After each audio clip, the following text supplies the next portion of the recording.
ಎಲ್ಲರಿಗೂ ನಮಸ್ಕಾರ. Welcome to our channel. I hope ಎಲ್ಲರೂ ಚೆನ್ನಾಗಿದ್ದೀರಾ ಅನ್ಕೊಂಡಿದೀನಿ. ನಾನು ತುಂಬಾನೇ ಚೆನ್ನಾಗಿದ್ದೀನಿ. ಇವತ್ತು ಬೆಳಿಗ್ಗೆ ವಾಕಿಂಗ್ ಮಾಡ್ತಾ ಈ ವಿಷಯ ಮಾತಾಡೋಣ, ನಿಮ್ಮ ಹತ್ರ ಶೇರ್ ಮಾಡ್ಕೊಳ್ಳೋಣ ಅಂತ ಸ್ಟಾರ್ಟ್ ಮಾಡಿದೆ ನನ್ನ ಬ್ಲಾಗ್. ಬೆಳಿಗ್ಗೆಯಿಂದನೇ ಇದು ಬುಧವಾರದ ಬೆಳಿಗ್ಗೆ ಬ್ಲಾಗ್ ಆಗಿರುತ್ತೆ.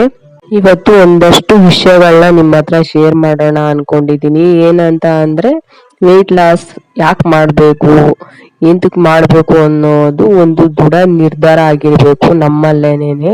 ನಾವ್ ಯಾಕೆ ಮಾಡ್ತೀವಿ? ಒಬ್ರು ಇವಾಗ ಇಲ್ಲ ನೀವು ತುಂಬಾ ಸಣ್ಣ ಆಗ್ಬಿಟ್ಟಿದ್ದೀರಾ, ತುಂಬಾ ದಪ್ಪ ಆಗ್ಬಿಟ್ಟಿದ್ದೀರಾ ಅಂದ್ರೆ ನಾವು ಕುಗ್ಲೂಬಾರ್ದು ಇಗ್ಲೂಬಾರ್ದು. ನಾವ್ ಏನ್ ಮಾಡ್ಬೇಕು ಅಂತ ನಮಗೆ ನಾವ್ ಅನ್ಕೊಂಡು ನಿರ್ಧಾರ ಮಾಡ್ಕೊಂಡು ನಾವು ಸ್ಟಾರ್ಟ್ ಮಾಡಬೇಕು. ನಾನು ಏನಕ್ಕೆ ನನ್ನ ವೆಯ್ಟ್ ಲಾಸ್ ಜರ್ನಿನ ಸ್ಟಾರ್ಟ್ ಮಾಡಿದೆ ಅಂತ ಅಂದ್ರೆ, ನನ್ನ ಪೀರಿಯಡ್ಸ್ ಟೈಮು ಬ್ಯಾಕ್ ಆಗ್ತಾ ಇತ್ತು. 1.5 ತಿಂಗಳಿಗೆ 2 ತಿಂಗಳಿಗೆ ಆ ತರ ಆಗ್ತಿತ್ತು. ಮತ್ತೆ ಹೆಡ್ ಪೇನ್, ತುಂಬಾನೇ ಹೆಡ್ ಪೇನ್ ಆಗ್ತಿತ್ತು. ಅದಕ್ಕೋಸ್ಕರ ನಾನು ವೆಯ್ಟ್ ಲಾಸ್ ನ ಸ್ಟಾರ್ಟ್ ಮಾಡಿದೆ. ತಲೆನೋವು ಜೊತೆಗೆ ಕುತ್ಕೊಂಡ್ರೆ ಕೆಲಸ ಮಾಡಿದ್ರೆ ತುಂಬಾನೇ ಸುಸ್ತಾಗೋದು, ಓಡಾಡ್ಲಿಕ್ಕೆ ಆಗ್ತಿರ್ಲಿಲ್ಲ. ಅದಕ್ಕೋಸ್ಕರ ನಾನು ನನ್ನ ವೆಯ್ಟ್ ಲಾಸ್ ಜರ್ನಿ ಸ್ಟಾರ್ಟ್ ಮಾಡ್ಬೇಕು ಅಂದ್ರೆ ಫಸ್ಟ್ ಒಂದು ವಾರ ನನ್ಗೆ ತುಂಬಾನೇ ವೆಯ್ಟ್ ಲಾಸ್ ಮಾಡ್ಲಿಕ್ಕೂ ತುಂಬಾ ಕಷ್ಟ ಆಗ್ತಿತ್ತು. ಯಾಕೆಂದ್ರೆ ಹೊಟ್ಟೆ ಹಸಿವು, ನಾವು ಊಟ ಕಡಿಮೆ ಮಾಡೋದ್ರಿಂದ, ತಿಂಡಿ ಕಡಿಮೆ ಮಾಡೋದ್ರಿಂದ ಅದರಿಂದ ತುಂಬಾನೇ ಹೊಟ್ಟೆ ಹಸಿವು ಆಗೋದು, ಸುಸ್ತಾಗೋದು, ಕೈ ಕಾಲೆಲ್ಲ ಆ ತರ ಆಗ್ತಿತ್ತು. ಆದ್ರೆ ಒಂದು ವಾರದ ನಂತರ ಒಂದ್ ವಾರ ಕೈ ಕಾಲು ಸುಸ್ತಾಗೋದು ಆ ತರ ಎಲ್ಲ ಆಗ್ತಾ ಇತ್ತು. ಆದ್ರೆ ನಾನು ನೀರ್ ಕುಡ್ಕೊಂಡು, ಸೌತೆಕಾಯಿ, ಕ್ಯಾರೆಟ್, ಹಣ್ಣು, ಈ ತರ ಎಲ್ಲ ಡ್ರೈ ಫ್ರೂಟ್ಸ್ಗಳು ಈ ತರ ಎಲ್ಲ ತಿನ್ಕೊಂಡು ನನ್ನ ವೆಯ್ಟ್ ಲಾಸ್ ಜರ್ನಿನ ಸ್ಟಾರ್ಟ್ ಮಾಡಿದೆ. ನಾನು ತುಂಬಾನೇ ಬೆನಿಫಿಟ್ ಆಯ್ತು ನಂದು ವೆಯ್ಟ್ ಲಾಸ್ ಜರ್ನಿ. ಯಾಕೆ ಅಂತ ಅಂದ್ರೆ ನಾನು ನನ್ನ ಮನ್ಸಲ್ಲಿ ಅನ್ಕೊಂಡಿದ್ನ ಮಾಡ್ಲೇಬೇಕು. ನನ್ ಗೋಲ್ ಸ್ಟಾರ್ಟಿಂಗ್ ಇಂದ ಎಂಡಿಂಗ್ವರೆಗೂ ನನ್ ಗೋಲ್ ನಾನು ರೀಚ್ ಆಗ್ಲೇಬೇಕು. ನಾನು ವೆಯ್ಟ್ ಲಾಸ್ ನಾನು ಮಾಡ್ಲೇಬೇಕು ಅಂತ ಸ್ಟಾರ್ಟ್ ಮಾಡಿದೆ. ಅದ್ರಿಂದ ನನ್ ವೆಯ್ಟ್ ಲಾಸ್ ಆಯ್ತು. ನೀವು ಅಷ್ಟೇನೇನೆ, ನಿಮ್ ಮನ್ಸಲ್ಲಿ ನೀವು ಗಟ್ಟಿಯಾಗಿ ನಿರ್ಧಾರ ಮಾಡ್ಕೊಬೇಕು, ನಾನು ವೆಯ್ಟ್ ಲಾಸ್ ಆಗ್ಬೇಕು ಅಂತ ನೀವು ಸ್ಟಾರ್ಟ್ ಮಾಡಿ. ಅವಾಗ ನಿಮ್ ವೆಯ್ಟ್ ಲಾಸ್ ಆಗೇ ಆಗುತ್ತೆ. ಹಂಗಂತ ಎಲ್ಲರಿಗೂ ವೆಯ್ಟ್ ಲಾಸ್ ಆಗ್ಲೇಬೇಕು ಅಂತ ಏನಿಲ್ಲ. ತುಂಬಾ ಒಬ್ಬೊಬ್ರು ಬಾಡಿ ಒಂದೊಂದ್ ತರ ಇರುತ್ತೆ. ಪ್ರಯತ್ನ ಪಟ್ರೆ ಎಲ್ಲಾರು ವೆಯ್ಟ್ ಲಾಸ್ ಮಾಡ್ಬೋದು. ಈಗ 110 kg ಇರೋರು ಕೂಡ 55 kg ವರ್ಗುನು ಆಗಿರೋರು ಎಷ್ಟೋ ಜನ ಇದ್ದಾರೆ. ಯೂಟ್ಯೂಬ್ ಅಲ್ಲಿ ತುಂಬಾನೇ ವಿಡಿಯೋಸ್ ಬರುತ್ತೆ. ಬೆಳಿಗ್ಗೆ ಒಂದು ಅರ್ಧ ಗಂಟೆಯಿಂದ 3/4 ಗಂಟೆವರೆಗೂ ವಾಕ್ ಮಾಡಿ, ನೈಟ್ ಊಟ ಆದ ನಂತರ ಒಂದು ಅರ್ಧ ಗಂಟೆ 1/4 ಗಂಟೆ ಈ ತರ ವಾಕಿಂಗ್ ಮಾಡೋದ್ರಿಂದ ನಮ್ಮ ಹೆಲ್ತಿಗೆ ತುಂಬಾನೇ ಬೆನಿಫಿಟ್ ಇರುತ್ತೆ. ಇದಷ್ಟು ಇವತ್ತಿನ ವಾಕಿಂಗ್ ಎಕ್ಸಸೈಸ್, ನಮ್ಮ ಡಯಟ್ ರೊಟೀನ್ ಬಗ್ಗೆ ತಿಳಿಸ್ಕೊಟ್ಟಿ ಫ್ರೆಂಡ್ಸ್. ಇವತ್ತು ಬೆಳಗ್ಗೆಯಿಂದನೇ ಬ್ಲಾಗ್ ಸ್ಟಾರ್ಟ್ ಮಾಡಿದ್ದೀನಿ. ನಂದು ವಾಕಿಂಗ್, ಡಿಟಾಕ್ಟ್ರಿಂಗ್ಸು ಎಲ್ಲ ಆಯಿತು. ನಾನು ಫ್ರೆಶ್ ಅಪ್ ಕೂಡ ಆಗಿ ಬಂದೆ. ಟೈಮ್ ಇವಾಗ ನೋಡ್ಬೋದು ನೀವು, ಕಾಣಿಸ್ತಾ ಇಲ್ಲ, 9:15 ಆಗಿದೆ. ಮಕ್ಕಳೆಲ್ಲ ಶಾಲೆಗೆ ಹೋದ್ರು. ಅವರೇ ಪೂಜೆ ಕೂಡ ಮಾಡಿಬಿಟ್ಟು ಹೋದ್ರು. ನೋಡಿ, ಇಲ್ಲಿ ಬೆಳಗ್ಗೆನೆ ಮೀನು ಮಾರ್ಕೊಂಬಂದಿದ್ರು. ನಾನು ಕ್ಲೀನ್ ಮಾಡಿ ನಾನು ನನ್ನ ಹಸ್ಬೆಂಡು ಇವಾಗ ತೊಳೆದು ಇಟ್ಟಿದ್ದೀನಿ. ಇದಕ್ಕೆ ಉಪ್ಪು ಹಾಕಿ ಇಡ್ತೀನಿ ಫ್ರಿಜ್ಜಲ್ಲಿ. ನೈಟ್ ಮಾಡ್ಕೊತೀನಿ. ತುಂಬ ಫ್ರೆಶ್ ಆಗಿದೆ, ಸಖತ್ತಾಗಿತ್ತು ಮೀನು.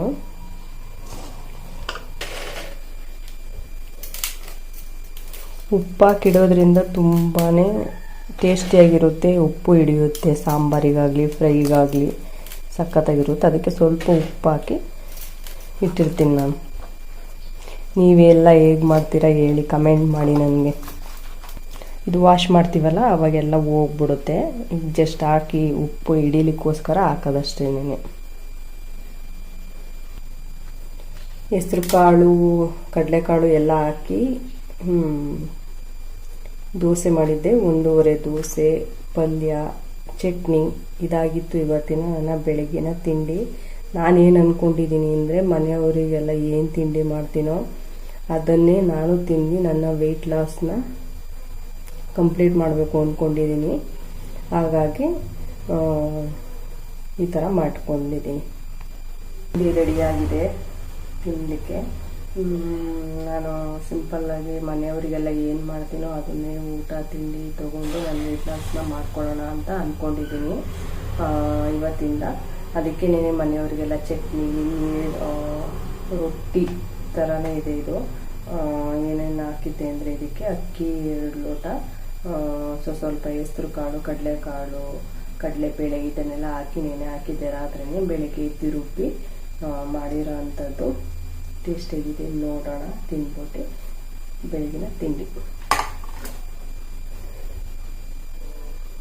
ನಾನು ನನ್ನ ವೆಯ್ಟ್ ಎಷ್ಟಿದೆ ಅಂತ ಇಲ್ಲಿ ತೋರಿಸಿದ್ದೀನಿ. ನನ್ನ ವೆಯ್ಟ್ ಬಂದ್ಬಿಟ್ಟು 59 kg 750 ಗ್ರಾಮ್ ಇತ್ತು. ಹೋದ ಸತಿ ಚೆಕ್ ಮಾಡಿದಾಗ 59 kg 800 ಗ್ರಾಮ್ ಇತ್ತು. 50 ಗ್ರಾಮ್ ಅಷ್ಟೇ ಕಡಿಮೆ ಆಗಿದೆ.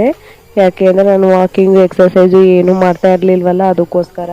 ಈಗ ನೆಕ್ಸ್ಟಿಂದ ನೋಡೋಣ ಹೇಗೆ ಆಗುತ್ತೆ ಅಂತೇಳಿ. ನಮ್ಮ ವೆಯ್ಟನ್ನು ನಾವು ವೆಯ್ಟ್ ಮಿಷಿನಲ್ಲಿ ಒಂದು ಸಾರಿ ಅಲ್ದರೆ 3 ಸಾರಿ ಎತ್ತಿ ಇಳಿದು ವೆಯ್ಟ್ ಚೆಕ್ ಮಾಡ್ಕೋಬೇಕು. ಯಾಕೆ ಅಂದರೆ ಒಂದೊಂದು ಸಾರಿ ಒಂದೊಂದು ಥರ ತೋರಿಸ್ತಾ ಇರುತ್ತೆ, ಅದಕ್ಕೋಸ್ಕರ. ಈಗ ಟೈಮ್ ನೋಡ್ತಾ ಇರ್ಬೋದು, ಅಲ್ಲಿ ಕಾಣ್ತಿದೆ 1:30 ಆಗ್ಬಿಟ್ಟಿದೆ ಆಲ್ರೆಡಿ. ಇವತ್ತು ಊಟ ಮಾಡಲಿಕ್ಕೂ ಲೇಟ್ ಆಗುತ್ತೆ. ಯಾಕೆ ಅಂತ ಅಂದರೆ ನಂದು ಪರ್ಸ್ನಲ್ ಕೆಲಸ ಇತ್ತು, ಬ್ಯಾಂಕಿಗೆ ಕೂಡ ಹೋಗಿ ಬಂದೆ ನಾನು. ವೆಹಿಕಲ್ಗಳು ಓಡಾಡ್ತಾ ಇರುತ್ತಲ್ಲ, ಸೌಂಡು ಕೇಳಿಸೋದಿಲ್ಲ, ಅದಕ್ಕೋಸ್ಕರ ಬ್ರೇಕ್ ತೊಗೊಂಡೆ ಅಷ್ಟೇ. ಬ್ಯಾಂಕಲ್ಲಿ ಕೆಲಸ ಇತ್ತು, ನನ್ನ ಮಕ್ಕಳದು ಅಕೌಂಟು ಒಂದು ಸ್ವಲ್ಪ ಪ್ರಾಬ್ಲಮ್ ಆಗಿತ್ತು, ಅದಕ್ಕೋಸ್ಕರ ಹೋಗಿದ್ದೆ. ಅಲ್ಲಿ ನೋಡಿದ್ರೆ ATM ಅಕೌಂಟಿಗೆ ದುಡ್ಡು ಹಾಕಬೇಕಾಯಿತು ಮಕ್ಕಳಿಗೆ. ಅಲ್ಲಿ ಹೋದ್ರೆ ATM ಮಿಷಿನ್ ಹಾಳಾಗ್ಬಿಟ್ಟಿತ್ತು. ನಾನು ಚೆಕ್ ಬುಕ್ಕು ತೊಗೊಂಡೋಗಿರಲಿಲ್ಲ. ಮತ್ತೆ ಮನೆಗೆ ಬಂದು ಮತ್ತೆ ವಾಪಸ್ ಹೋಗಿ ಅಲ್ಲಿ ನಾನು 11 ಗಂಟೆಗೆ ಮನೆ ಬಿಟ್ಟೆ. ಅಲ್ಲೆಲ್ಲ ಕೆಲಸ ಮುಗಿಸಿ ಬರೋಷ್ಟೊತ್ತಿಗೆ 12 ಕಾಲ ಆಗ್ಬಿಟ್ಟಿತ್ತು. ಮತ್ತು ಬಟ್ಟೆ ತುಂಬ ವಾಶ್ ಮಾಡೋದೆಲ್ಲ ಇತ್ತು, ಅದೆಲ್ಲ ವಾಶ್ ಮಾಡಿ ಒಣಗಾಕಿ ಹೀಗೆ ಒಳಗಡೆ ಬಂದೆ. ಈಗ ಟೈಮ್ ನೋಡಿದ್ರೆ 1:30 ಆಗಿದೆ.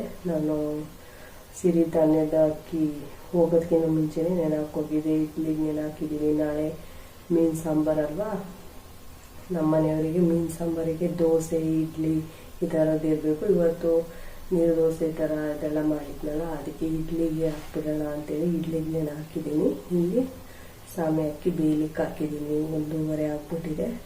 ಮಧ್ಯಾಹ್ನ ಊಟಕ್ಕೆ ನಾನಿಲ್ಲಿ ಮಿಲೆಟ್ಸಿಂದ ಅನ್ನ ಮಾಡ್ಕೊಂಡಿದ್ದೆ. ಇದು ಸೇಮ್ ಗೋಧಿ ನುಚ್ಚಿನ ಅನ್ನದ ಥರ ಫ್ಲೇವರ್ ಇರುತ್ತೆ. ಸೇಮ್ ಅದೇ ತಿಂದಂಗೆ ಅನಿಸುತ್ತೆ. ತುಂಬ ಟೇಸ್ಟ್ಫುಲ್ ಆಗಿತ್ತು.